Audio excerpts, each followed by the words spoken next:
What's poppin', y'all? Welcome to episode 2. Today we're going to talk a little about Jay-Z, and if you're not familiar, this is a series I do based on each chapter of the book 48 Laws of Power, related to a story in the music business, or history. I suggest you go to the playlist and watch episode 1 to get a more detailed description of how each video is structured. It'll be in the description. If you like analysis videos on hip-hop, rap, and the music business, subscribe to the channel and hit the notification bell. Law 2 is titled, Never Put Too Much Trust in Friends. Learn how to use enemies. Be wary of friends. They'll betray you more quickly, for they are easily aroused to envy. They also become spoiled and tyrannical. But hire a former enemy, and he will be more loyal than a friend, because he has more to prove. In fact, you have more to fear from friends than from enemies. If you have no enemies, find a way to make them. The story we're going to look at takes place in the Byzantine Empire during the 9th century. A young man, Michael III, found himself at the throne of the Byzantine Empire. He was already declared co-ruler by his father Theophilus, but his father would die while Michael was only 2 years old. His mother, Theodora, would be banished to a monastery, and Theocticus, who was a leading official, was killed. He was a eunuch as declared by several historic texts, which means he had been castrated. No balls.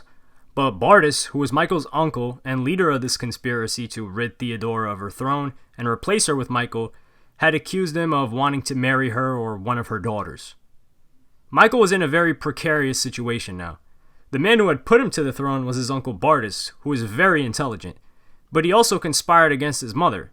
He was inexperienced as a ruler, and everyone surrounding him had took part in the conspiracy. Michael decided to get counsel that he could trust, and what better than his best friend Basilius, also known as Basil I or the Macedonian. Basilius was head of the royal stables. He just tended to the horses and had no knowledge or experience in politics or the government. The way they met was that some years prior, Michael had visited the stables after a horse got loose, and Basilius, who was from a peasant family, basically saved his life.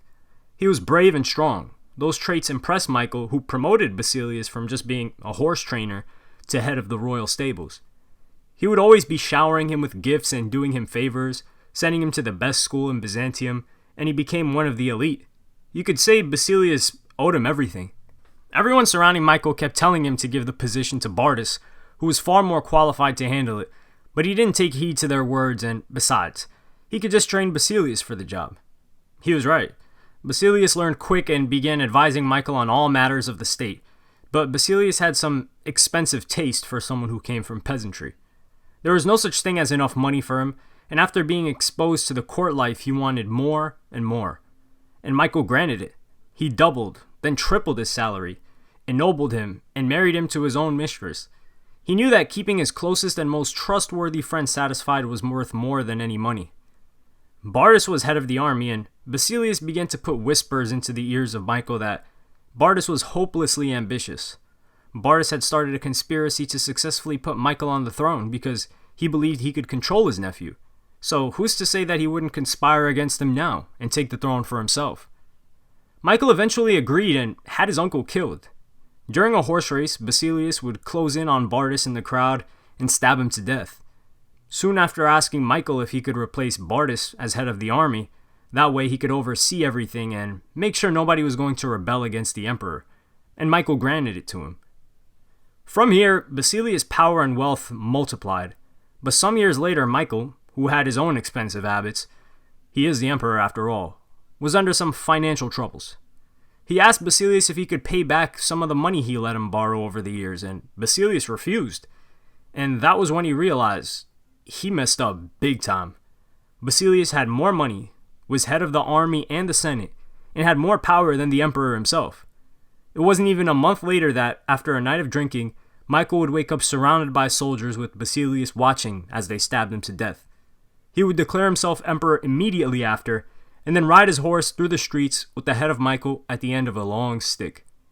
Basilius would go on to be the founder of the Macedonian dynasty, one that lasted nearly 200 years, and during which the Byzantine reached its greatest expansion since the Muslim conquests hundreds of years prior. Michael largely overestimated and put the future of his empire on the gratitude he expected from Basilius. You could say Basilius owed everything he ever had to Michael, and you would be right, but even after that, he would get anything he requested. But he created an insatiable desire within Basilius, who forgot all the favors he received and began to believe that he earned all of this success on his own. Michael even had the chance to kill Basilius when he refused to give him money, but he just held out, believing that the old stable boy was somewhere inside this new man, and it cost him his life and kingdom. The immediate example that came to my mind is that of Jay-Z and Roc-A-Fella Records, mainly his relationship with Dame Dash. Dame Dash has always and still is a hothead. His older brother Bobby Dash is quoted as saying, "As a kid, I always knew he'd do pretty much something. When we saw Superman, the little nigga was asking questions every 2 minutes. When he was like 16, 17, and I got in trouble with the crack game, I always called on him to get me out of the jam." Dame was expelled from multiple schools, but was really smart on standardized tests. He even got to attend some private schools, albeit very briefly.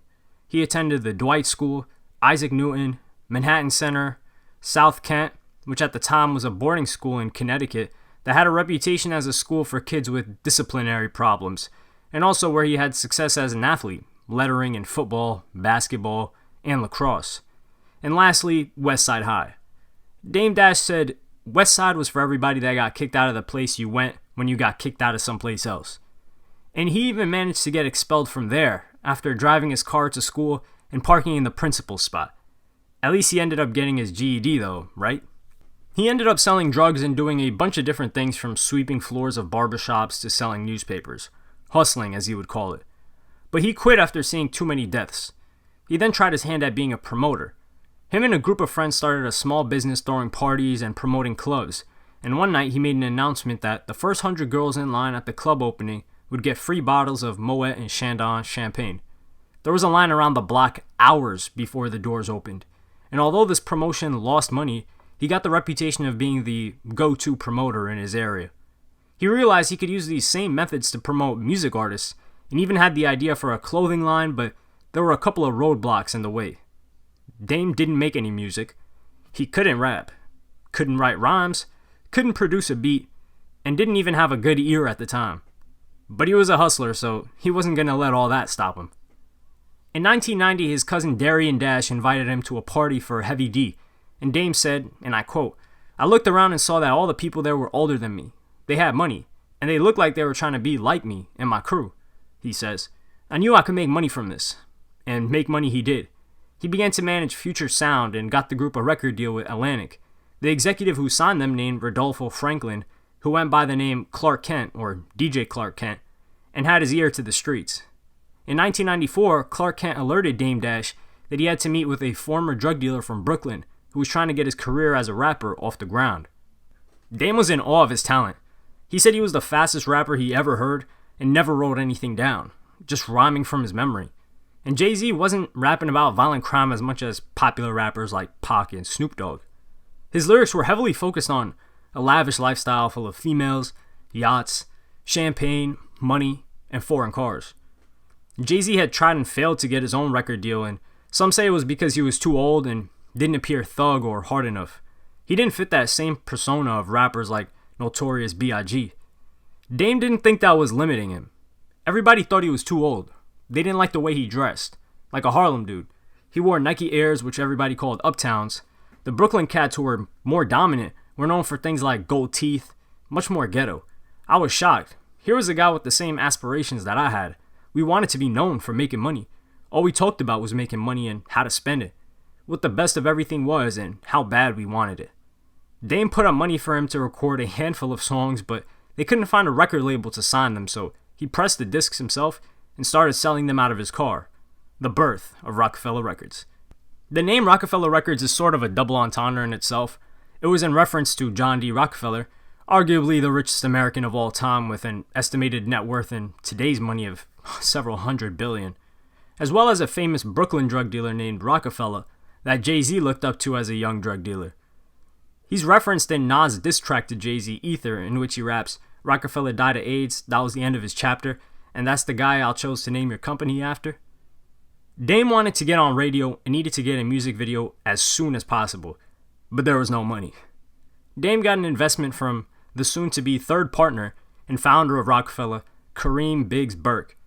Dame took that $16,000 investment and put it all into producing a music video for the song In My Lifetime on the island of St. Thomas with 16mm film and a boat borrowed from a friend, with a scene that was the visual of what Jay-Z's lyrics represented. The song was released with distribution from Payday Records. Jay-Z's first album, Reasonable Doubt, was released independently by Roc-A-Fella Records through Priority Records, and it debuted at number 23 on the Billboard 200, but charted for 18 weeks. It wasn't an immediate success first week, but grew and grew in popularity. It was very different from the West Coast rap music that was dominating. Jay-Z's rapping style had more of a finesse to it, and far better wordplay and rhymes. Record labels were now lining up to sign, but Dame Dash had some serious demands. And that was that Roc-A-Fella was going to maintain ownership of Jay-Z's master recordings, which means they own the catalog and continue to make money off it. Almost every record deal that's signed involves an artist selling the rights and ownership of their music to the label, even today. Most of them denied this, but one small label was willing to agree, and that was Freeze Records. This was soon sold for a low price to Russell Simmons and Leor Cohen's Def Jam Records after suffering some money problems. Russell Simmons and Leor Cohen got to work pushing Reasonable Doubt, and it sold over 1.5 million copies in the first year. Then, a year later, Jay's In My Lifetime Volume 1 would sell another 1.5 million copies.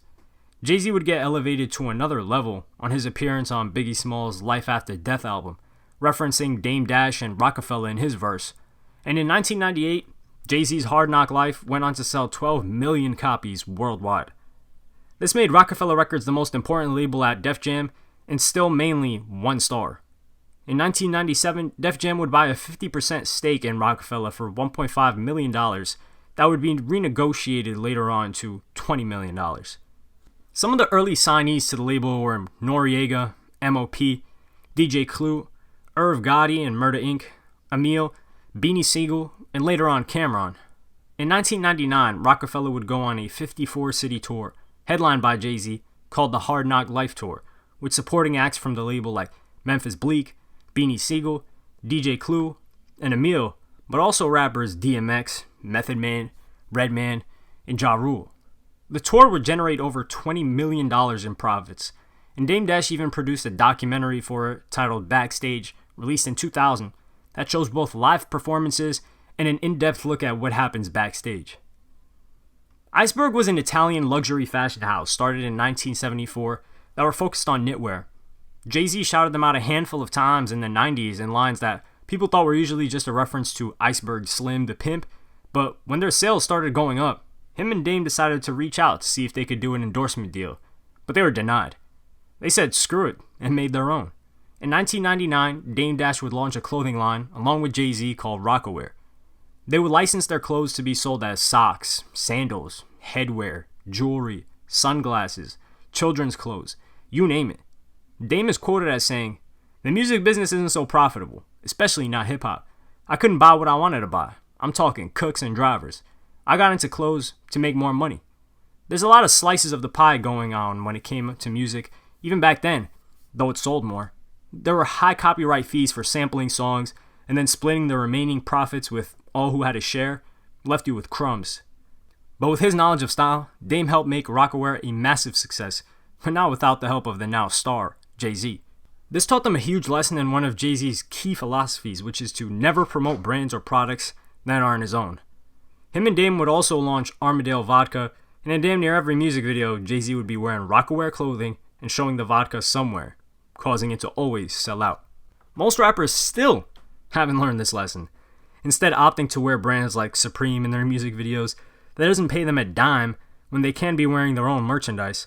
Armadale Vodka would end up flopping in the mid-2000s, but Roc-A-Wear was so hugely successful, just in the year 2000 it had sales of over 50 million, and it would peak in the future to 700 million. The 2000s was the turn of the millennium, and where trouble in paradise was soon to come.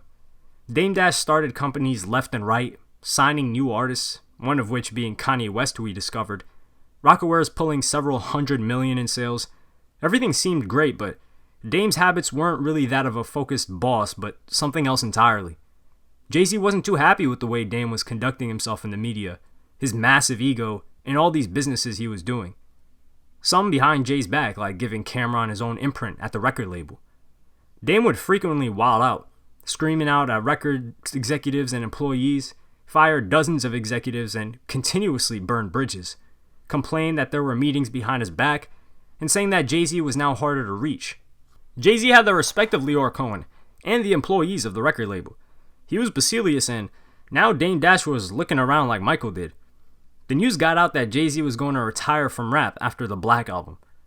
Dame made a movie titled Death of a Dynasty, which was supposed to be a joke about all the rumors spreading, but it turned out to be true. Dame likely saw the writing on the wall and was assembling his team, so he wouldn't have to rely on Jay. He said, "At a certain point, I got ready to depend on my other artists. I started putting together an army.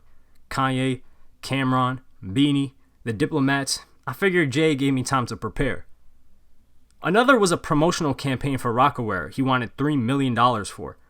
"I designed Roc-A-Wear. I brought the lifestyle upscale," says Dame. "Like getting Naomi Campbell and Victoria Beckham to wear it, going to Sundance to promote it. I had an ad campaign planned with Naomi and Kevin Bacon. It was so fly it could be in Vogue. They just wanted Jay in there and to let some cheap photographer do it. All of a sudden, Jay's voting with those two, the two being Russian businessmen who were silent partners. I had to go to Mario Testino and say, I can't do this because my partners are too cheap. I felt ghetto." It seemed that Dame cared a lot more about what these people thought about him than the business. Jay-Z was a superstar, and selling Roc-A-Wear fine on his own. He was wearing the clothes for free. What the hell is the point of wasting $3 million when you had one of the best people to promote it as your business partner? On December 24th, 2004, Jay-Z asked Dame to meet him at the now defunct Da Silvano, an Italian restaurant in Manhattan, for dinner. Dame had already agreed along with Kareem and Jay-Z to sell the remaining 50% of their label to Def Jam for $10 million, each of them taking $3 million. But he was surprised to hear that Jay-Z was going to be promoted to president of Def Jam. "I said, go ahead and take the money and the job, but don't take the name. Don't take Roc-A-Fella with you," Dame recalls. "I didn't say please, but I might as well have." Jay-Z offered him to keep the name if Dame would relinquish his possession of the master recordings for Jay-Z's debut album Reasonable Doubt, and Dame wouldn't agree to it. Everybody that was signed to Roc-A-Fella was given the chance to either stay with Jay-Z at Def Jam or go with Dame to his new label, and most artists decided to stay with Jay-Z, most notably Kanye West, who Dame had found in the first place. Dame is quoted as saying, "He said, it's business, but we were always supposed to be about more than business. Jay especially. I did everything I possibly could so that he didn't have to raise his voice. He just had to whisper something in my ear, and I'd take care of it. The people I fought with to make money for him, Lyor Cohen and Kevin Lyles, he's made friends with. He hangs out with Puff now. It's like if your brother leaves you." Let's stop right there. Does that not sound exactly like the story we covered earlier in this video? It's damn near the same thing that happened between Emperor Michael and Basilius, yet it was well over 1,000 years ago.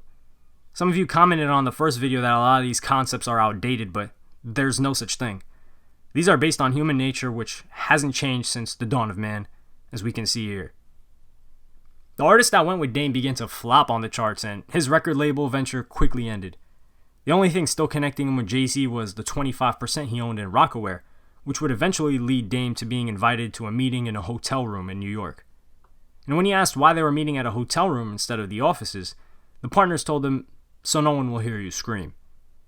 Dash was kicked out of the company with a $22 million buyout that he only ended up getting $7 million in cash. To put salt on the wound, Jay-Z would end up selling the rights to Roc-A-Wear to the Iconics brand group for over $200 million while still keeping his stake in the company. Jay-Z finally got the crown and beheaded his former best friend. It's really easy to say Basilius was an ungrateful snake, mostly because we don't have more details from the story, and some might and still do say the same about Jay-Z. I'm not among them though, because while I do draw parallels between these stories, I think it's more nuanced than Jay-Z just turning his back on his friend. But I also don't think Jay-Z is some saint, as I have been critical of him in the past. Just tell me if you would stay working with someone like Dame Dash after hearing some of the things he was doing. He had a personal assistant and an executive assistant, 2 phones, and his assistant had to charge 6 batteries, a chef, a bodyguard, and someone auditioning to be his butler. Not too many people understand how important having a butler is. I need somebody to help me get everything I'm going to wear for the day all set up. Know what I'm saying? You'd think it's easy, but I've got a lot to put together, accessory-wise, especially at night. Cufflinks are a mother effer. He had a house in Beverly Hills and a Tribeca loft. He had a 3-bedroom closet in which the dressing room and sneaker room each had their own bathroom. He had a wall of shelves just for t-shirts and socks that he only ever wore once and then donated to charity. That way, somebody gets to own basically new stuff, and I got to be fly, he says. That same philosophy went for his sneakers, which he had over 1,300 pairs. He had a separate Nike closet from his Adidas closet. I get pretty much every cool sneaker that comes out. I used to prefer Nikes, but then in 2004, I bought Pro Kids. He had a $400,000 Maybach, that there were less than 1,000 in America. On an episode he had with MTV Cribs with Kanye West with him, he takes them on a tour of his home that might be the most ego-driven and obnoxiously braggadocious episode of that series. There was the MTV cameraman, but there was also 2 other cameramen in the house at the time. One was Dame's full-time videographer, who he hired to record everything he did throughout the day, and the second guy was the videographer in charge of recording the first videographer. This ain't no damn joke. He had 5 different clothing and shoe companies, a Swiss watch company, a vodka company, a television production company, and a movie production company. Average people might think this is impressive, but anyone in their right mind knows that it is impossible to run all these businesses successfully. Most successful people do one thing. Does any of this behavior in public and the media sound like that of an executive? Jay-Z right now isn't doing this. No labels executives do this stuff. It's what you would expect from young rappers and athletes, maybe, but Dame was in his mid-30s when this was happening. I wouldn't want to work with someone this self-absorbed and obsessed with his image. Beanie Siegel spoke out saying that he believes Jay-Z got tired of Dame's behavior in front of the media and at business meetings with executives. He was spending company money on other business ventures, and Jay wanted him to play more of a behind-the-scenes silent role, like Kareem or other business partners. But no, Dame wanted to be the star, and he has never, and will never, take accountability. And it's no surprise that some years later, Dame Dash was pretty much broke, but even worse, in millions of dollars in debt to the IRS and other people.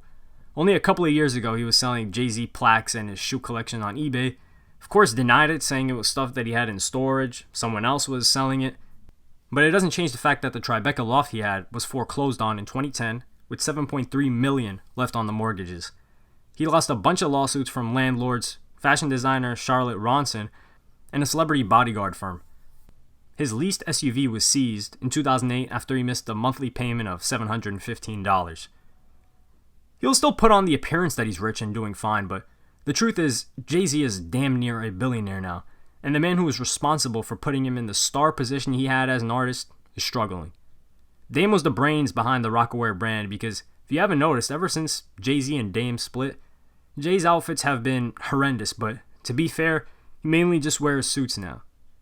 Michael thought all he did for Basilius was going to keep him loyal to him, and Dame Dash thought all he did and the friendship was going to keep Jay-Z loyal to him, but he overestimated his ability to stay loyal to such an insufferable personality.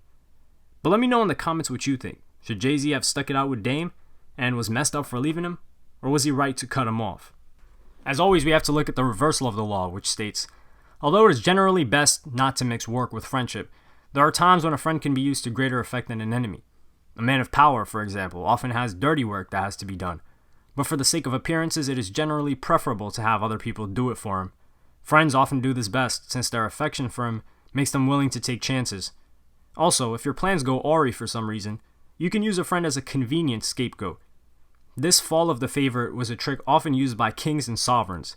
They would let their closest friend at court take the fall for a mistake, since the public would not believe that they would deliberately sacrifice a friend for such a purpose. Of course, after you play that card, you have lost your friend forever. It is best, then, to reserve the scapegoat role for someone who is close to you, but not too close. Finally, the problem about working with friends is that it confuses the boundaries and distances that working requires. But if both partners in the arrangement understand the dangers involved, a friend can often be employed to great effect. You must never let your guard down in such a venture, however. Always be on the lookout for any signs of emotional disturbance, such as envy and ingratitude. Nothing is stable in the realm of power, and even the closest of friends can be transformed into the worst of enemies. There are plenty of examples of scapegoats when it comes to the rap game, but one that happened recently, a couple of years ago, was involving Young Thug. Back in 2015, there was a very heated conflict between Birdman and Young Thug, who were close, and Lil Wayne.